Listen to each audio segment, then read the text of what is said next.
વલસાડ ખાતે કોંગ્રેસના હોદ્દેદારો દ્વારા એક પત્રકાર પરિષદનું આયોજન કરવામાં આવ્યું હતું, જેમાં 22 હોદ્દેદારોની કમિટીએ કિશન પટેલની જિલ્લા પ્રમુખ તરીકેની નિમણૂકનો વિરોધ કર્યો હતો.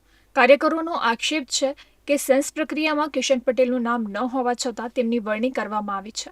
વિરોધ કરનારા નેતાઓએ કિશન પટેલ પર ભાજપના સ્લીપર સેલ તરીકે કામ કરવાનો આરોપ મૂક્યો છે. જિલ્લા કોંગ્રેસ કમિટીએ પાર્ટીના ઉચ્ચ નેતૃત્વને આ અંગે ફરિયાદ કરી છે. કમિટીએ ચેતવણી આપી છે કે જો કિશન પટેલને હટાવવામાં નહીં આવે તો તેઓ કોર્ટનો દરવાજો ખખડાવશે. આ વિવાદને કારણે વલસાડ જિલ્લા કોંગ્રેસમાં ભાગલા પડવાની શક્યતા સર્જાઈ છે. સ્પષ્ટ તૈયારી અમારી છે.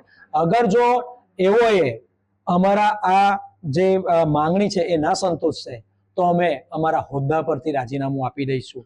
અમે કોંગ્રેસના સૈનિક હતા છે ને રહેવાના જ છે, પણ પછી અમારે એક સ્લીપર સેલના નીચે એમના નીચે એવું અમને જે કહેશે તે મુજબ અમારે કામ નથી કરવું. અમે હોદ્દા પરથી રાજીનામું આપી દઈશું.